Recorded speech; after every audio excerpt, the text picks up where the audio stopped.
tous en direct d'Italie pour le 5e championnat du monde des clubs feeders. Alors 9h30, on vous avait donné rendez-vous, on est pile à l'heure. Donc on va vous laisser un petit peu de temps pour vous connecter. On va revenir sur une présentation un petit peu rapide du parcours. On a déjà expliqué hier les conditions de pêche assez particulières de ce canal. C'est donc le canal Bianco qui fait à peu près 90 mètres de large avec une profondeur qui peut varier de 3 à 5 mètres. Donc une zone assez profonde et surtout donc des variations de niveau qui sont dues à des remontées d'eau saline puisque la mer est à une quinzaine de kilomètres. Donc des variations de niveau et des variations de courant. Alors normalement ce week-end il ne devrait pas y avoir de très grosses variations parce que c'est une marée assez faible. En revanche aujourd'hui par exemple par rapport à hier on peut remarquer que le vent souffle de l'amont vers l'aval. Ce qui peut avoir une influence parce qu'évidemment quand le vent souffle de la mer vers les terres il ramène de l'eau salée. A l'inverse, quand il souffle de l'amont vers l'aval, il a tendance à plutôt à repousser l'eau vers la mer. Donc on ne devrait pas avoir trop de sel, peut-être un bon signe, en particulier pour les pêches de plaquettes, qui sont la cible numéro 1, je dirais, de l'ensemble des équipes ici. Des plaquettes qui font entre, allez, les plus petites, seulement 30-40 grammes, mais une moyenne, on va dire, de 100-200 grammes, avec des poissons qui peuvent monter quand même jusqu'à 800 grammes ou 1 kg. Il y a des carpes. Hier, on a vu Attila RDI, le Hongrois, prendre une carpe de 5-6 kg. Visiblement, c'est la moyenne. Si vous prenez une carpe, il n'y en a pas trop de plus petites, pas trop de plus grosses. Elles font toutes entre 5 et 6 kg. Un autre Hongrois en a pris 2 hier dans le secteur qui aujourd'hui est le secteur le plus en aval, le secteur E. Et puis, il y a des mulets qui peuvent faire entre 500 grammes et jusqu'à 2 kg. Donc, il y aura des poissons bonus qui vont venir perturber la pêche. Alors, on va essayer d'analyser le tirage au sort. C'est un peu compliqué parce qu'il n'y a pas 44 équipes comme on le pensait hier. En fait, il y aura 43 équipes, mais ça fait beaucoup de monde. Donc, l'organisation a eu un peu de mal à nous transmettre tous les résultats des tirages au sort, mais on a pris une petite liste des équipes favorites, et évidemment les Français, pour voir où est-ce qu'ils tombaient dans les différents secteurs. Alors, on va voir ça ensemble, puisqu'on a un peu de temps avant l'amorçage. Alors, le secteur A. Le secteur A, on a... pour Rodez, on a le numéro 31 pour le team feeder compétition de Rodez et pour la Gaule-Lanoise c'est le A34. Alors ce sera Julien Thier-Beauville pour la Gaule-Lanoise et Jérôme Dochez pour l'équipe de Rodez. Donc A31, A34. Je rappelle qu'il y a 43 équipes et il y a 2 sous-secteurs. Donc ça veut dire qu'ils vont se bagarrer tous les deux dans le même sous-secteur. Ils auront affaire à l'équipe Preston Belgique, l'équipe de Walter Lens qui sera au 36, donc il y a une belle bagarre dans ce secteur A. Un secteur où il y aura aussi au 39 une équipe d'Italie, de Tubertini. Alors le secteur A, c'est le secteur où on s'attend à avoir les plus beaux scores. En tout cas les pêches les plus régulières avec des brèmes un petit peu partout. Moins de gros poissons, plus de brèmes. Donc c'est le secteur le plus en amont, le secteur A. Dans le secteur B, pour la Gaule-Lanoise, ce sera Olivier Jelenski. Et pour Rodez, ce sera Guillaume Breja. Alors, Guillaume sera au B16, tandis que Olivier sera au B26. Donc, ils ne seront pas dans les mêmes sous-secteurs. Ils auront affaire, pour la Gaule-Lanoise, à l'équipe de Tamas Walter, à l'équipe championne du monde en titre, l'équipe hollandaise, qui seront aussi dans leur sous-secteur, y compris les 2 équipes italiennes. Donc on va dire que la Gaule-Lanoise dans le secteur B a un sous-secteur très difficile, avec les champions du monde en titre hollandais, plus 2 Italiens, plus l'équipe de Tamas. Donc ça va faire un peu de monde. Ensuite, dans le secteur C, on aura Michael Letscher pour l'équipe de Rodez et Emmanuel Gouilleux pour l'équipe de la Gaule-Lanoise. Alors, je regarde mes petites notes. Alors, pour la Gaule-Lanoise, ce sera le numéro C2 et pour Rodez, le C26. Donc, encore une fois, ils ne seront pas dans le même sous-secteur. Donc, il n'y aura pas de combat fratricide entre Français dans le secteur C. Et il y a une répartition à peu près égale, on va dire, des équipes fortes dans le premier sous-secteur et dans le second sous-secteur. Sur le secteur D, alors on aura Olivier de Frocourt pour la Gaule-Lanoise et Vincent Hurt pour l'équipe de Rodez. Alors Vincent lui tombe au D39 et Olivier Dovrecourt au D10. Encore une fois, pas dans le même sous-secteur. Donc pour l'instant, on n'a que dans le secteur A où il y aura les deux Français qui vont se bagarrer l'un contre l'autre, mais dans le secteur D, ce n'est pas le cas. Là encore, il y a une répartition à peu près égale des équipes fortes. Il n'y a pas de match vraiment dans le match. On va dire que les Français ne sont pas à côté des équipes ultra favorites. Par contre, dans le secteur E où nous nous trouvons, on va commencer tout à l'heure la manche en suivant l'amorçage de Frédéric Fourmy, qui est juste derrière moi, et vous remarquerez que je suis au bout du secteur, donc ça veut dire qu'il a l'aile aval du championnat du monde, puisqu'il est au E43, et qu'on numérote de gauche à droite. Donc aujourd'hui, le 1 n'est pas forcément l'aile aval. Donc ici, c'est le E43. Donc on est avec Frédéric Fourmy et l'autre représentant français ce sera Gaspard Castet qui est alors carrément à l'opposé, il est dans les petits numéros, lui il aura fort à faire parce qu'il est au numéro 5 et au numéro 4 on a l'Hongrois de l'équipe de Walter Tamash et au numéro 3 on a un pêcheur de l'équipe Preston Belgique. Et au numéro E1 on a alors pas l'équipe championne du monde hollandaise mais une autre équipe hollandaise. Donc on va dire que le bas du secteur E, enfin l'amont du secteur E, pardon, les petits numéros du secteur E, il va y avoir de la bagarre. D'autant qu'il y a quand même aussi effectivement l'équipe hollandaise championne du monde en titre qui a le numéro 14 et l'équipe italienne Tubertini B qui est au numéro 17. Donc ça veut dire qu'il y a une forte densité dans ce sous-secteur où se trouve Gaspard Castet. Alors, Frédéric Fourmy, donc je l'ai dit, il a l'aile ici au E43 et lui il aura un sacré client. Alors on va voir ce qu'il va donner parce que c'est un peu le mystère, c'est Ferruccio Gaba, donc de l'équipe Tubertini A. C'est un immense champion, plusieurs fois champion du monde, champion d'Europe en individuel, par équipe, etc. Mais à la grande canne, et c'est la première fois qu'on le voit faire un championnat du monde feeder. Alors est-ce qu'il est aussi fort à la canne aussi fort au feeder qu'à la canne? Nul ne le sait, mais je dirais qu'un grand pêcheur, ça reste un grand pêcheur. Comme dit souvent Jan van Schendel, les poissons, ils ne voient pas la canne que vous avez entre les mains. Donc si vous êtes un bon pêcheur à la canne, vous êtes un bon pêcheur à l'anglaise. Et si vous êtes un bon pêcheur à l'anglaise, vous êtes un bon pêcheur au moulinet. Donc on ira le suivre de près. Et puis surtout, donc on va suivre le début de cette manche, l'amorçage avec Frédéric Fourmy, qui est derrière moi. Donc on va voir la fin de sa petite préparation. On va voir sa stratégie d'amorçage. Ici, dans ce secteur E, hier, il y a donc eu des carpes qui ont été prises par les Hongrois, mais en début de semaine, il y avait quand même des pêches de plaquettes. Le problème de cette zone, qui est la plus en aval, encore une fois, c'est effectivement ces remontées d'eau saline.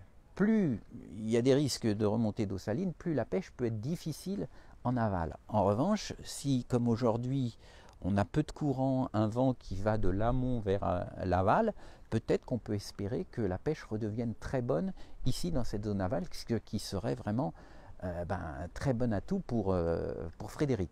Donc on va suivre son amorçage, on va se rapprocher de lui, on va le laisser finir de se préparer, et puis on va vous faire suivre, on va vous faire vivre cette première manche du championnat du monde, de ce 5e donc championnat du monde des clubs. Alors voilà. Donc là, c'est l'avantage d'être près du Nel, c'est qu'on peut s'approcher tranquillement des pêcheurs, alors que vous voyez que les berges sont quand même pas mal en pente, donc sur les autres parties du secteur, c'est difficile d'approcher vraiment les pêcheurs. On essaiera de vous faire vivre ça le mieux possible, mais ailleurs, on sera sûrement en haut, voyez, en haut de la butte, donc vous verrez sûrement un peu moins bien ce qui se passe. Que là, on va vraiment voir en direct l'amorçage de Frédéric Fourmy en espérant que cette aile se révèle favorable. Encore une fois, ça va être un peu tout ou rien. On est à l'aval de ce canal. Alors d'habitude, une aile aval dans une eau courante, c'est toujours un avantage parce que évidemment les poissons ont tendance à aller de l'aval vers l'amont. Donc vous êtes le premier à avoir les poissons qui remontent le courant.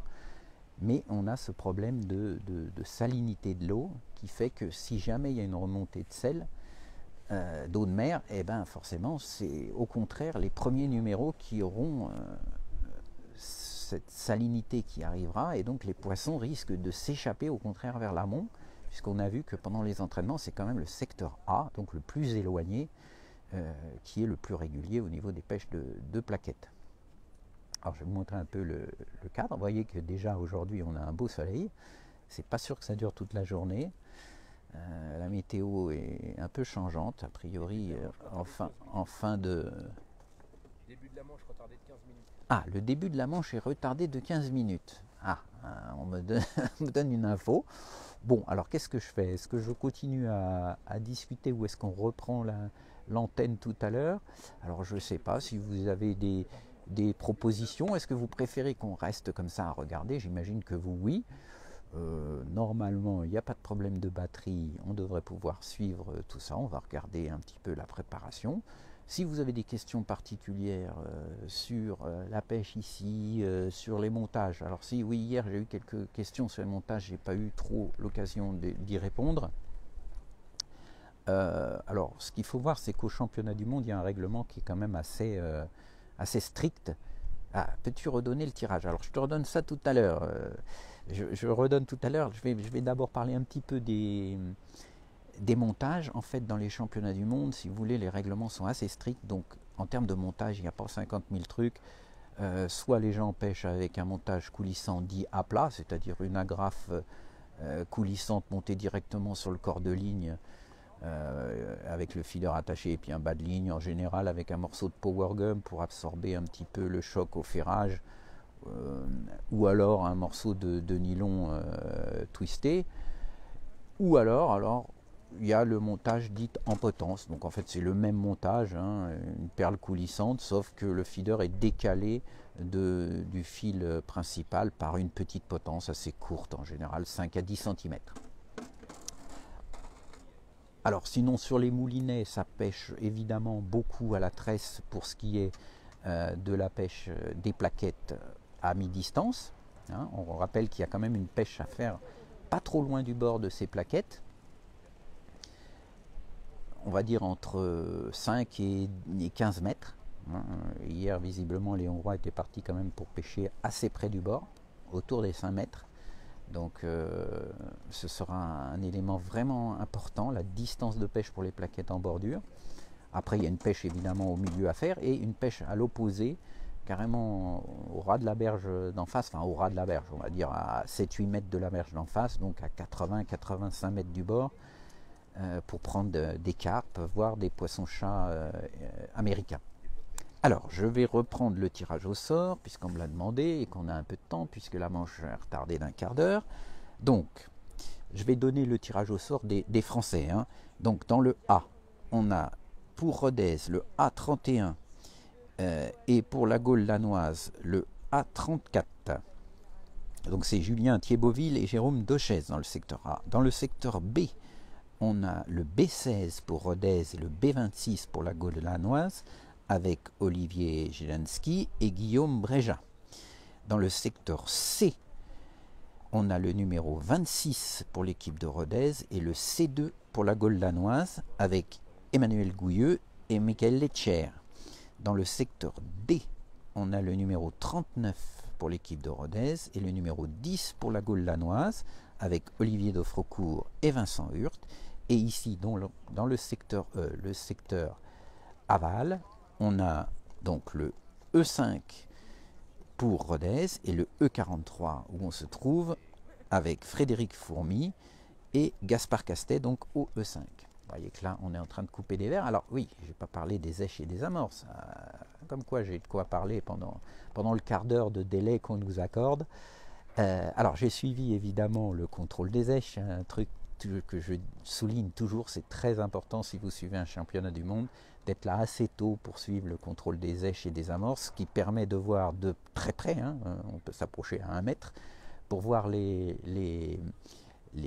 types d'amorces et d'èches utilisés par les différentes équipes. Il n'y a pas grande différence honnêtement en termes d'amorces entre quasiment toutes les équipes. Tout le monde utilise des amorces noires, très sombres, avec soit des seaux avec l'amorce noire et des seaux avec de la terre, beaucoup de terre, hein, c'est pas trop une surprise.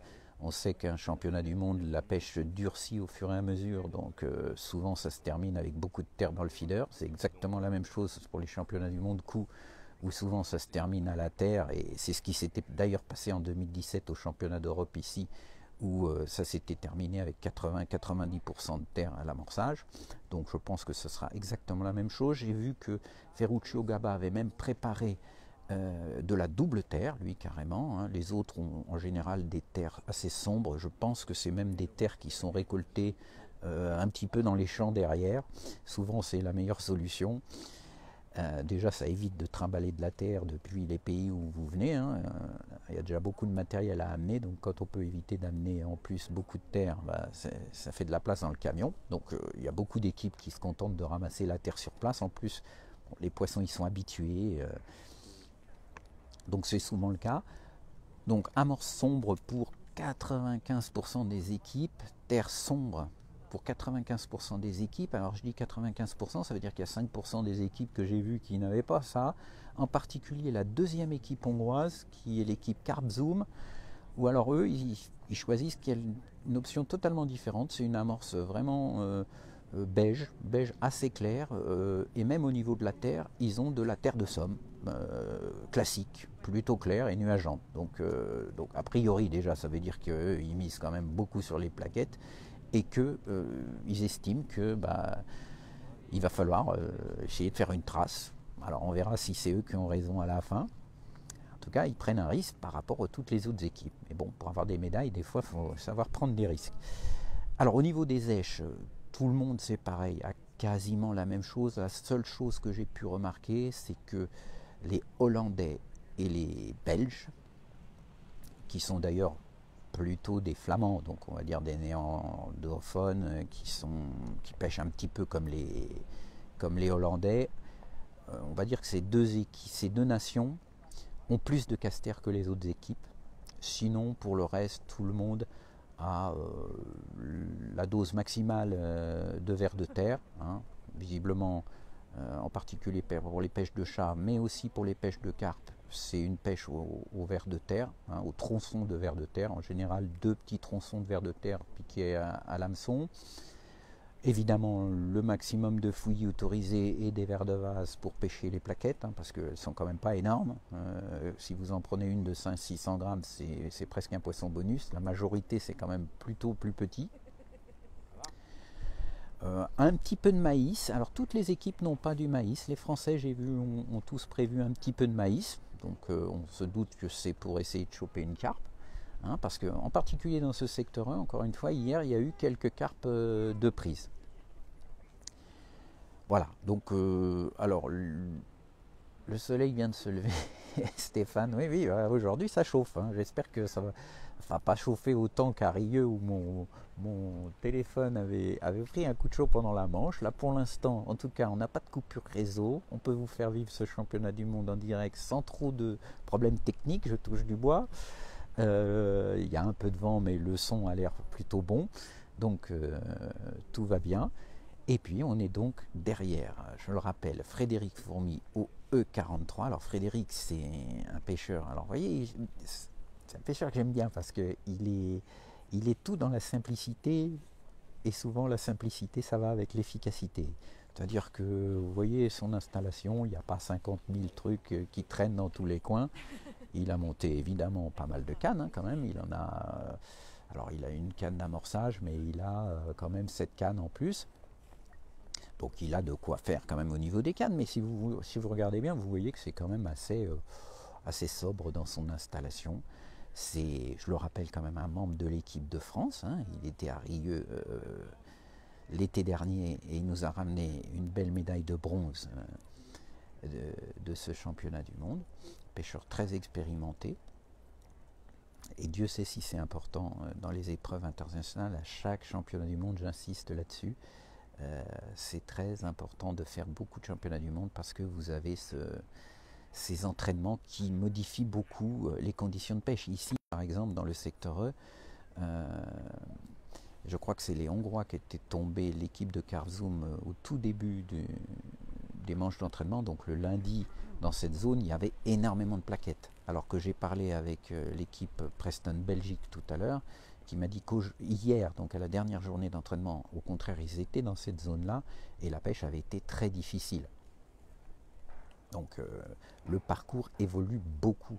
Et c'est toute la difficulté d'un championnat du monde, parce que forcément vous avez 5 jours d'entraînement, vous avez 5 secteurs, ça veut dire que vous entraînez qu'une seule fois dans chaque secteur. Alors quand vous avez des secteurs où il y a 43 équipes, ça veut dire que votre secteur il fait bien 500 mètres de long quasiment. Forcément, vous vous entraînez sur une toute petite partie de secteur et seulement une seule journée. Donc pour comprendre la pêche, il faut faire travailler les méninges. Hein. Et puis surtout, c'est ce que je disais hier aussi avec Christophe Catlin, il faut avoir des gens derrière qui savent observer, qui savent regarder, qui savent espionner, on dira, les autres équipes. Alors faut pas partir dans tous les sens. La tendance aussi, c'est de courir un petit peu partout pour essayer d'en voir le maximum. Et en général, quand on fait ça, on ne voit rien du tout.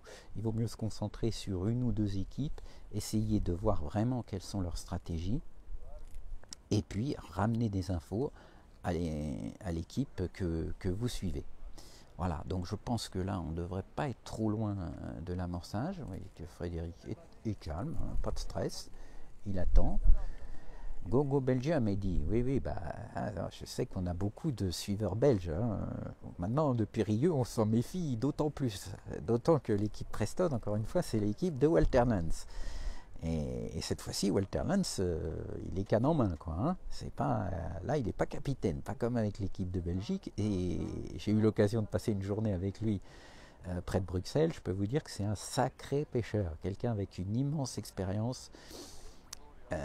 Et quand il s'agit de Brême, on sait très bien que les pêcheurs flamands, belges, sont redoutables. On en sait quelque chose, nous Français, parce que à chaque fois qu'il y a des pêches de Brême à Rieux, ils nous ont punis.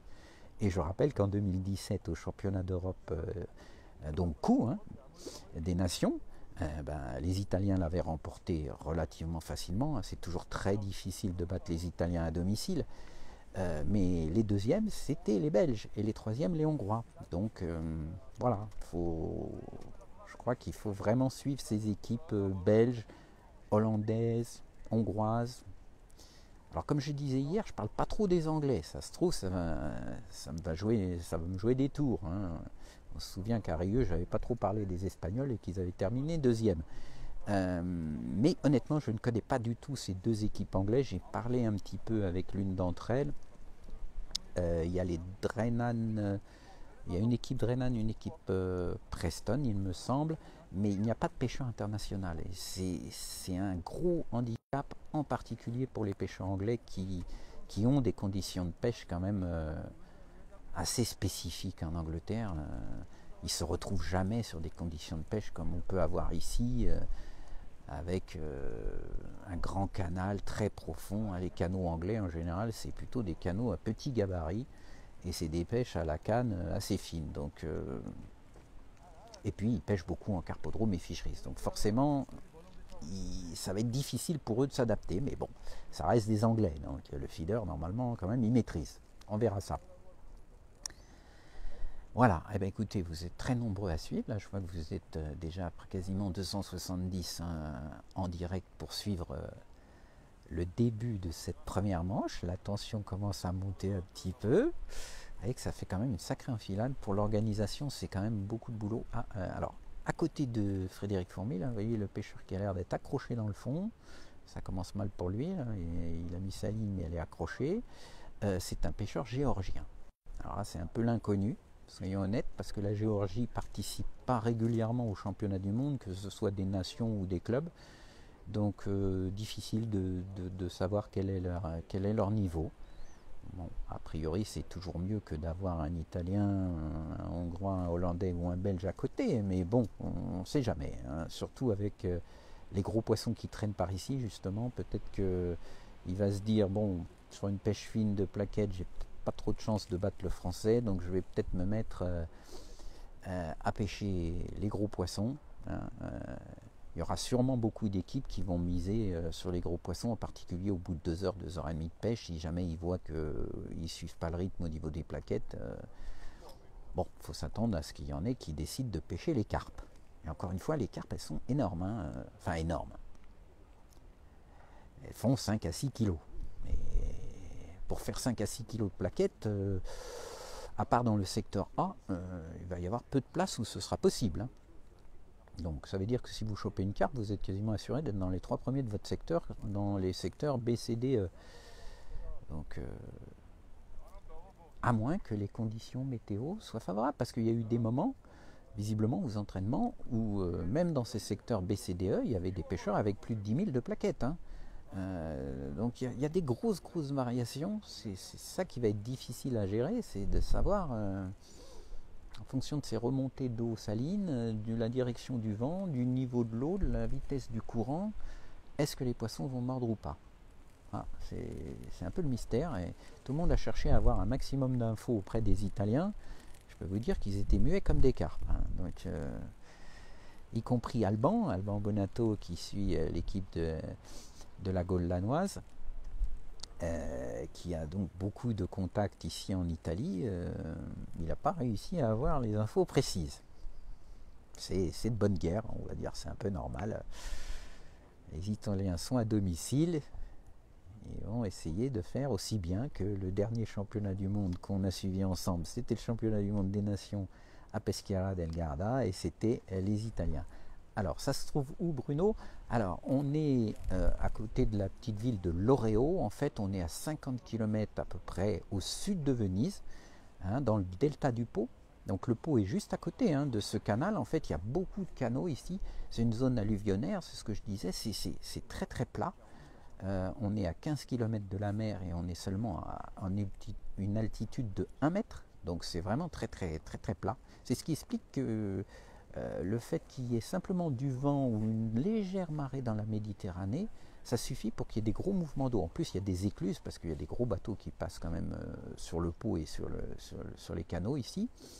Donc ça explique tous ces mouvements d'eau un peu difficiles à appréhender pour les pêcheurs.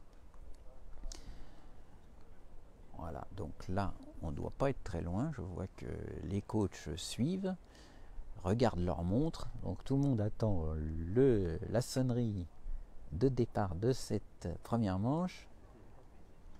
Personne ne donne d'infos, il faut observer. Et ça c'est la règle absolue en championnat du monde. Mais pour ça, il faut avoir des gens qui savent observer. C'est pas le tout de regarder 5 minutes une équipe et de revenir dire ah bah il a pris 2 carpes. Oui, enfin bon. Si vous donnez ça comme renseignement, c'est pas très utile. Il faut des gens qui ont aussi l'habitude d'observer des championnats du monde, et puis surtout des coachs qui viennent toute la semaine d'entraînement, donc qui peuvent participer pleinement à la préparation du championnat du monde. Si quelqu'un arrive simplement le vendredi pour aider et puis se mettre derrière le pêcheur simplement pour dire le nombre de poissons des uns et des autres, c'est pas très utile, soyons honnêtes. Quelle est la profondeur moyenne? Alors la profondeur moyenne, ici, on va dire que c'est entre 3 et 5 mètres. Alors, il y a cette pêche, encore une fois, de bordure pour les plaquettes. Hein, visiblement, de ce que j'ai cru comprendre, parce que hier, vous avez vu, on a fait une interview de Tamas Walter. Il n'a pas voulu, évidemment, donner trop d'éléments techniques, mais quand même, il a lâché quelques petites brides après l'interview où on a pu discuter. Et il me semble qu'ils sont partis pour pratiquer une pêche de plaquettes vraiment assez près du bord. Autour des 5 mètres, voire moins sur certaines places si le fond le permet. Parce que vous avez ici, vous voyez quand même le bord, ici vous avez un fond de cailloux, hein, je vous montre comme ça rapidement. Donc vous avez des gros blocs de cailloux qui peuvent aller plus ou moins loin. Donc évidemment, au feeder, vous ne pouvez pas vous permettre de pêcher dans les cailloux. Sinon, c'est la casse assurée. Donc il y a des zones où vous pouvez pêcher à seulement 5 mètres du bord et sur un fond relativement propre. Et a priori, de ce que j'ai pu comprendre, ça va être un peu la stratégie des Hongrois pour pêcher les plaquettes. Les Français, je pense que, en tout cas de ce que j'ai vu hier, ils pêchent les plaquettes un petit peu plus loin, plutôt entre 7, 8, 9 mètres. De ce que j'ai pu comprendre, à mon avis, ce choix de distance de pêche va être primordial. Mais il va être dépendant, encore une fois, de la nature des fonds, forcément. Et puis vous avez cette pêche près de la berge opposée. Alors la berge opposée de Frédéric, elle est un peu particulière. Elle n'est pas comme ailleurs où c'est tout à fait droit avec rien de spécial. Mis à part en face justement de Gaspard Castet, qui est dans ce secteur, mais donc à l'opposé, hein, au numéro 5 je crois. 5 ou 6, non c'est numéro 5. En fait lui il a des arbres en face, donc c'est plutôt une bonne chose. Peut-être que ça veut dire qu'il y aura quelques carpes qui vont tourner par là-bas, on lui souhaite, on ira suivre ça tout à l'heure. Mais vous voyez que pour Frédéric, en fait, c'est un peu particulier ici. En face, vous avez une ouverture carrément. Il y a ça fait une sorte de petite baie, un petit port. Vous voyez, il y a des bateaux. Donc c'est une configuration un peu spéciale. Il y a même, si vous regardez un petit peu sur la gauche, alors c'est pas en face de lui, hein, c'est on va dire à une dizaine de places plus en amont, une sorte de petite île là devant les maisons. Voilà. Donc en général, quand on a une configuration un peu différente, c'est plutôt pas mauvais en général à la pêche. Alors, est-ce qu'on va entendre la sonnerie de départ de l'amorçage? Ça commence à être un peu long, mais ça arrive qu'il y ait un peu de délai, surtout sur un championnat du monde avec autant d'équipes. Forcément, c'est vite fait de prendre un peu de retard, en particulier au niveau du contrôle des èches. Il suffit qu'il y ait un secteur où le contrôle des èches n'ait pas pu être fait dans les délais pour qu'on préfère reculer d'un quart d'heure. De toute façon, on a le temps. Je rappelle qu'au championnat du monde feeder, les manches c'est 5 heures. Hein, championnat du monde coup c'est 4 heures, mais au feeder c'est 5 heures parce que évidemment on pêche généralement quand même des plus beaux poissons, donc il faut un peu plus de temps pour que les poissons s'installent, d'autant que l'amorçage est quand même moins massif au départ.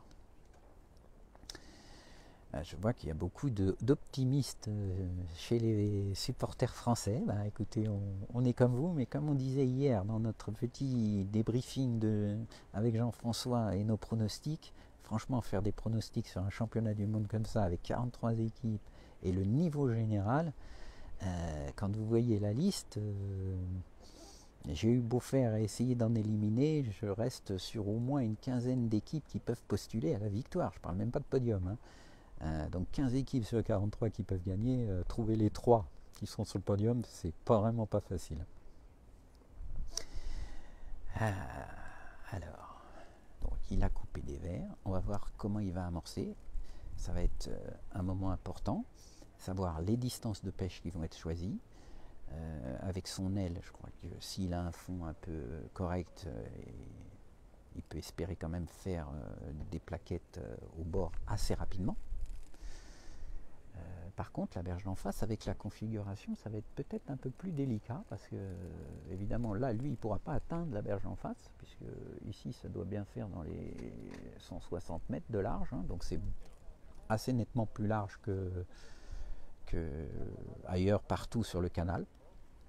Mais de toute façon, je pense quand même qu'il va faire un coup au large pour essayer d'attraper l'un de ces gros poissons si jamais les plaquettes sont pas trop mordeuses. Parce que je le répète, je l'ai dit au début, mais je vois que vous êtes de plus en plus nombreux à vous connecter, donc vous n'avez pas forcément suivi tout depuis le début. On est donc derrière Frédéric Fourmy au E43, c'est-à-dire l'aile aval du championnat du monde.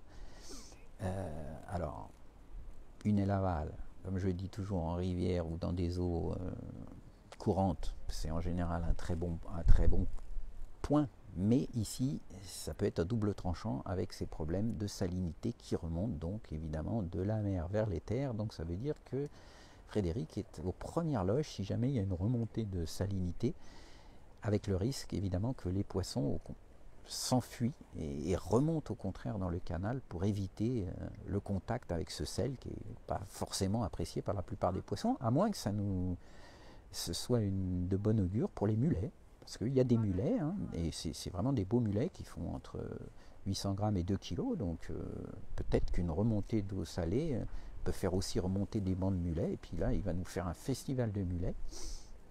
Allez, on est positif, on y croit. Là, on doit vraiment être pas loin. Tout le monde regarde sa montre. Des fois qu'il nous est encore reculé l'amorçage de 10 minutes. Bon, écoutez, on est ensemble, on en profite. Vous pouvez suivre ce championnat du monde. On ne va pas bouder notre plaisir. Hein, on rechargera toutes les batteries tout à l'heure. Alors, je vous rappelle Ah, ça y est, c'est le démarrage. Hein. Je vous rappelle que tout à l'heure, on fera un point à la mi-temps, à 12h30. Donc, derrière un autre pêcheur, on avancera et puis j'essaierai d'interviewer un coach d'une des équipes françaises. Alors, voilà. Donc là, vous voyez... Alors, on va me mettre ici pour que vous voyez mieux son amorçage. C'est l'amorçage de bordure. Donc, avec une canne spécifique et un gros feeder. Donc on va dire que là il a lancé à, je n'ai pas eu le temps de voir vraiment, mais je dirais une dizaine de mètres. Une dizaine de mètres. Donc vous voyez, il utilise une canne vraiment destinée à l'amorçage, une canne puissante, hein, c'est une canne Kiver, mais normalement qu'on utilise en rivière pour des feeders de plus de 100 grammes, pas de souci.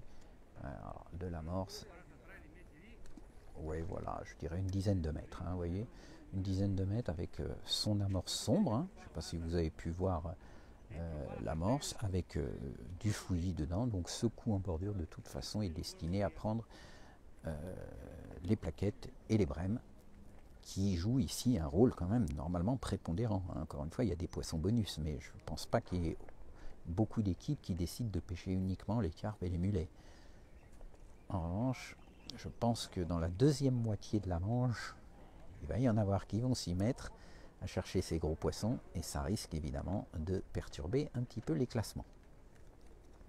Donc on en est déjà au troisième feeder en bordure.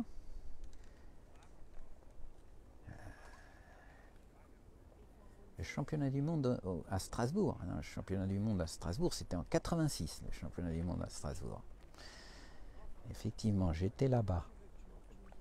À l'époque, c'était encore un championnat du monde qui se déroulait en 2 temps, avec le championnat du monde par équipe le samedi et le championnat du monde individuel le dimanche. C'est qu'à partir de 89 où on a changé pour faire un championnat du monde en 2 manches. Bon, de toute façon, ici, on est à un championnat du monde feeder, un championnat du monde des clubs, et donc il n'y a pas de titre individuel. Ici, c'est pas comme le championnat du monde des nations où il y a un vainqueur individuel. Là, il n'y a que les clubs, il n'y a donc qu'un titre par équipe. Alors je vois qu'il y a des supporters géorgiens qui nous suivent, hein, comme quoi c'est international. Alors je vais dézoomer un petit peu, voilà, comme ça, pour voir quand même le pêcheur géorgien qui est juste à côté, au E42, à côté de Frédéric.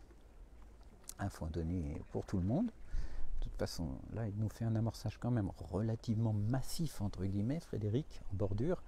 C'est un peu normal parce que il a une aile, donc il a intérêt à bloquer les poissons, comme on dit, puisque les poissons risquent de remonter de l'aval vers l'amont. Donc comme il est le premier, il a intérêt à mettre un bon petit tas d'amorces pour éviter que il remonte chez notre ami géorgien, qui est juste au-dessus. Alors l'ami géorgien, il amorce pour les plaquettes un peu plus loin, hein. Je dirais que lui, il est entre 15-17 mètres, le géorgien à vue de nez. Alors que ici on est à une dizaine de mètres pour ce qui est de Frédéric. Et vous voyez qu'il continue à amorcer ce coup en bordure. Donc avec cette amorce sombre, je rappelle que pour ceux qui arrivent en cours de route, donc 95% des équipes ont des amorces quasiment noires et de la terre, beaucoup de terre, une terre noire, de la double terre même pour Ferruccio Gaba. Ça me fait penser à ce que j'ai pu apprendre lors d'un récent reportage avec Ivan Housset sur l'amorçage justement à la double terre au feeder. À mon avis, ça mériterait bien un petit article spécifiquement consacré à ce mode d'amorçage, parce que c'est quelque chose qu'on connaît très très bien sur l'amorçage à la coupelle, hein, au cou. Tout le monde, ça fait 15 ou 20 ans maintenant que tout le monde utilise la double terre à la coupelle. En revanche, au feeder, c'est un peu plus récent, mais visiblement, ça présente beaucoup d'avantages. Donc, promis, on vous fera un reportage là-dessus dans un prochain numéro. Alors, voilà, là vous voyez, je vais même me déplacer. Ah oui, la Géorgie, il y a des supporters géorgiens, c'est bien, ça fait plaisir. Alors, Frédéric amorce un deuxième coup. Il amorce un deuxième coup, je dirais, là, il m'a semblé que c'était à peu près une vingtaine de mètres. Je vais essayer de me mettre un petit peu plus comme ça. Alors, je vais essayer de ne pas me casser la figure en direct. Voilà. Voilà, là, on verra peut-être mieux la distance de pêche de son deuxième amorçage. Donc, on avait un premier amorçage plaquette à 10 mètres. Là, on est toujours sur le même mélange d'amorce. Il y a peut-être un peu moins de fouillis, là. Oui, là, vous voyez, on est à 20 mètres, 20-22 mètres maximum. Donc il y a un deuxième coup. C'est pour ça que au championnat du monde, vous avez 10 minutes hein, je rappelle, pour faire un amorçage lourd, entre guillemets. Donc pendant 10 minutes, ils n'ont pas le droit de pêcher, là, ils n'ont pas le droit de mettre d'hameçon éché, quoi que ce soit. Ils ont le droit uniquement d'utiliser le feeder pour amorcer. Rien ne leur empêche d'ailleurs de réutiliser cette même canne d'amorçage en cours de pêche, hein, ceci dit. Voilà, alors. Voilà, donc on a un premier coup à une dizaine de mètres, un deuxième coup à 22 mètres. Allez. Une aile, c'est un bonus, genre, bah oui, d'habitude c'est un très bon bonus en général en eau courante. Mais comme je le disais tout à l'heure, tout va dépendre du comportement des poissons en fonction de ces mouvements d'eau salée. Alors, vous voyez qu'il faut bien 10 minutes, si jamais il a un troisième coup à amorcer, il lui faudra bien les 10 minutes pour pouvoir préparer tous ses coups. Alors notre ami géorgien, il est un peu en train de bricoler là. Il n'a pas trop, pour l'instant, il a amorcé qu'une seule distance à la gauche de Frédéric. Là, on suit toujours Frédéric. Vous voyez, c'est toujours le même amorçage. Alors de ce que je vois, il a mis quand même sur l'amorçage à 10 mètres la même amorce. Hein, c'est une amorce encore une fois très sombre, mais avec du fouillis à 10 mètres.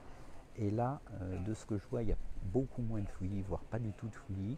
Sur ce deuxième amorçage, on est plutôt sur toujours la même base d'amorce sombre, mais sûrement avec des casters et des asticomores. Hein, je rappelle qu'au niveau des éches, quasiment toutes les équipes avaient la même chose, excepté, je dirais, les Hollandais et les Belges, qui avaient plus de casters quand même que les autres nations. Mais tout le monde avait le maximum en fouillis et vers de terre, qui semblent être quand même les deux éches principales sur ce parcours.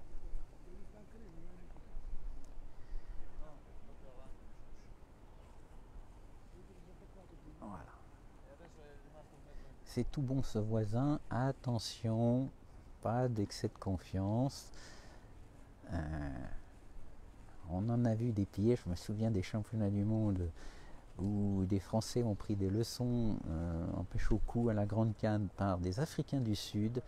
Donc ne pas négliger un Géorgien qu'on ne connaît pas, si ça se trouve, s'il est là, de toute façon c'est forcément quelqu'un qui aime la pêche et qui a des résultats chez lui, donc pas d'excès de confiance.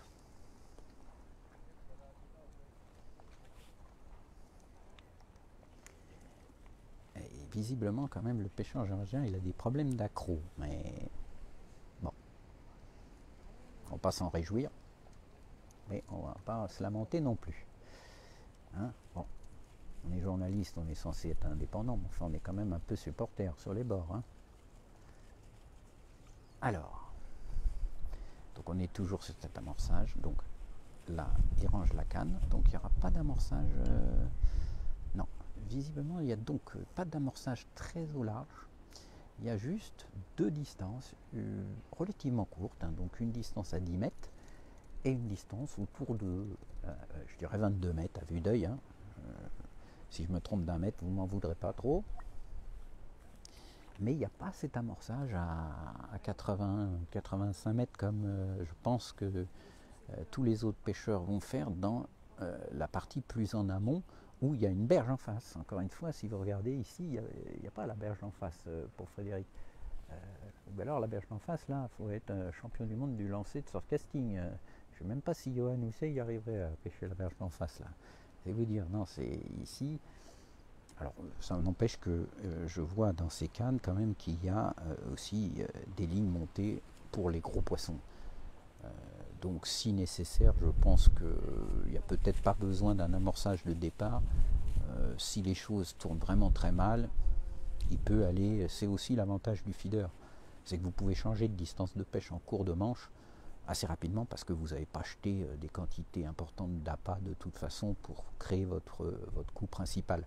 C'est pas comme au coup où vous jetez dès le départ quand même pas mal d'amorces. Donc là vous pouvez, ça laisse beaucoup de cartes, hein. C'est ça le feeder aussi, c'est très tactique parce que vous avez toutes les distances possibles et en cours de manche vous pouvez changer de distance de pêche. Alors il attaque direct sans surprise en bordure pour prendre des plaquettes. Alors on va rester un petit peu, là en espérant voir le premier poisson. un ferrage. Donc, est-ce que c'était... Il a eu une touche. Hein. S'il a eu une touche tout de suite, c'est plutôt bon signe. Je rappelle, de toute façon, cette zone, elle a été très bonne au début de semaine, moins bonne en fin de semaine. Alors, la question, c'est est-ce qu'elle était devenue moins bonne en fin de semaine uniquement parce que le parcours évolue, qu'il avait été amorcé et que les poissons commençaient à être gavés, ou est-ce que c'est qu'en fin de semaine, il y avait des remontées plus importantes d'eau salée qui faisaient que les poissons avaient tendance à remonter plus en amont? Ça, on va le savoir assez rapidement.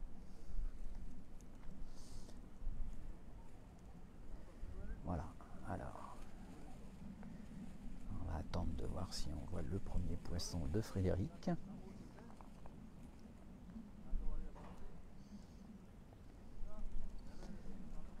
Une petite canne, hein, c'est une 3 mètres, 3 mètres 30 maximum, assez fine.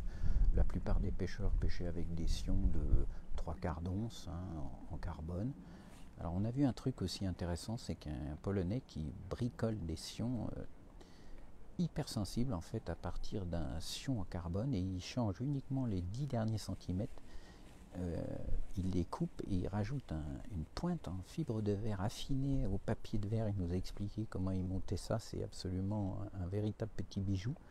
Donc ça lui permet d'avoir des sions ultra sensibles, mais qui permettent aussi de lancer loin si nécessaire. Donc j'ai été discuter avec lui, il nous a montré tout ça en détail. Il y avait Christophe Catelin qui était avec moi. Il a tout de suite demandé si on pouvait lui en commander. Donc soyez pas étonnés si dans les prochains mois vous voyez Christophe utiliser ce type de sion, vous saurez que c'est du Made in Poland. Bien, alors pour l'instant on reste derrière Frédéric, mais je regarde moi toujours un petit peu en amont. Pour l'instant je vois pas de poisson de sortie en amont, donc pas de panique, hein, c'est 5 heures de toute façon.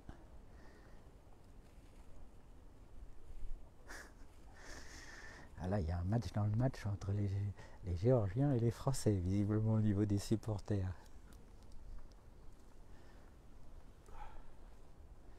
Alors, vous voyez qu'il pose la canne quasiment en face de lui. Ça, c'est une grosse évolution de la pêche au feeder ces dernières années.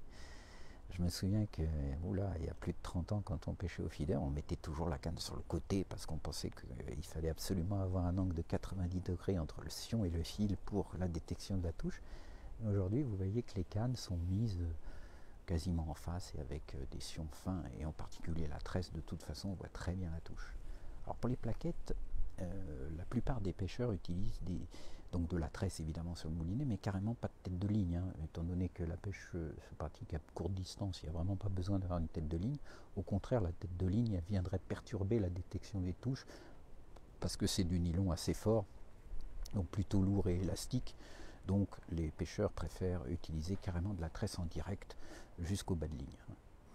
Pour éviter les casses, il y a la souplesse de la canne déjà qui va absorber le choc. Alors on attend quand même le premier poisson, hein. Pas lâcher l'affaire tant qu'on ne voit pas le premier poisson de Frédéric quand même. Mais pour l'instant je regarde en amont, toujours pas d'épuisette. Tout le monde pratique à peu près la même pêche que Frédéric, c'est-à-dire une pêche en bordure pour les plaquettes.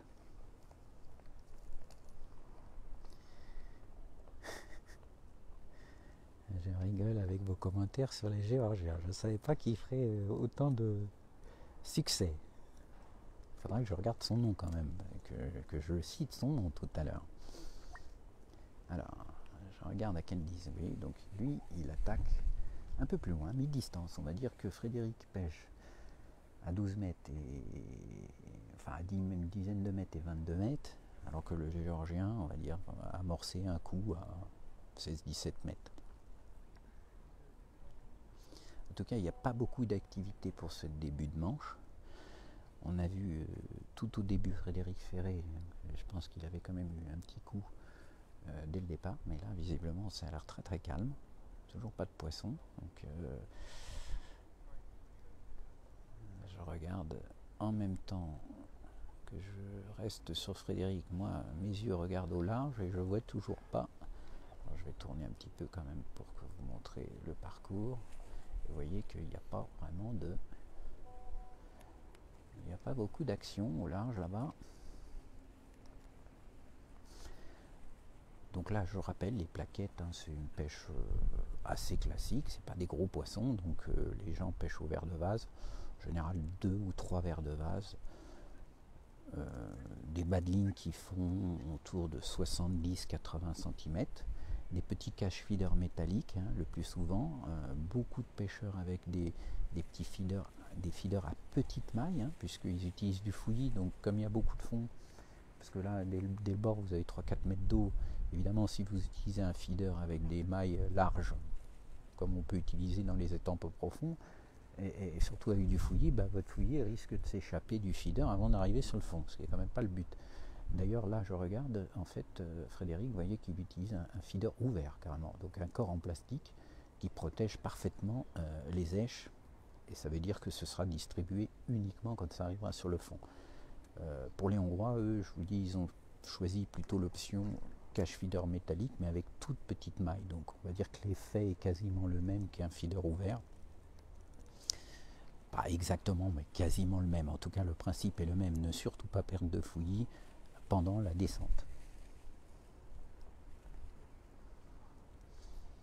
Donc 2 ou 3 verres de vase à l'hameçon. La plupart du temps, ils utilisent un hameçon finalement assez grand, hein. Ils ne vont pas hésiter à utiliser des hameçons de 18, 16, voire 14 au verre de vase, mais par contre des hameçons très très légers, ce qui permet de moins louper de touche quand même, d'avoir comme ça un hameçon assez large, mais léger, parce que évidemment si vous utilisez un truc un peu trop lourd, les plaquettes, c'est réputé quand même pour être un poisson qui suçote lèche et qui le recrache assez rapidement. Ah voilà, là c'est le premier poisson, vous êtes en direct. Et c'est le premier poisson que je vois sortir, parce qu'en amont, j'en ai toujours pas vu. Alors, on va voir quelle taille. Allez, les bleus. Donc, le premier poisson de Frédéric. Et il sort l'épuisette en plus. Donc, non, c'est pas très très gros. Vous voyez que c'est des petites plaquettes. Petites plaquettes, mais quand même, c'est le premier poisson qu'on voit sortir jusqu'à maintenant. Voilà. Et voilà, bravo. Non, ah bah, j'ai anticipé un petit peu. Donc, vous voyez que elle n'est pas énorme, mais il faut tout assurer. Championnat du monde, le nombre de championnats du monde que j'ai vu perdre pour 10 grammes, il a raison d'assurer, surtout c'est le premier poisson, ça met en confiance. Voilà, donc vous avez vu le premier poisson. Alors, je suis désolé, mais je vais devoir vous laisser parce que en même temps, il faut que je fasse un point tout à l'heure à 12h30 avec vous. Alors je vais rester sur 12h30 même si la manche a été décalée parce que j'ai déjà annoncé les horaires. Donc on restera sur 12h30. Je vais progresser, je vais remonter donc du secteur E au secteur D et puis sûrement au secteur C. On s'arrêtera pour faire un point. On demandera un petit peu à un coach quelle est la situation. On va essayer de suivre. Il y a beaucoup d'équipes à suivre, donc ça va nous faire beaucoup de marche et surtout on va aller à la pêche avec... auprès des capitaines pour avoir le maximum d'informations à vous donner tout à l'heure. Voilà, donc en tout cas c'est plutôt pas trop mal parti, hein. On a vu le premier poisson de Frédéric et pour l'instant c'est le seul que je vois prendre sur les au moins 10 pêcheurs qui sont en amont. Voilà, donc je vous donne rendez-vous tout à l'heure à 12h30 pour un petit point à la mi-temps. Merci à tous.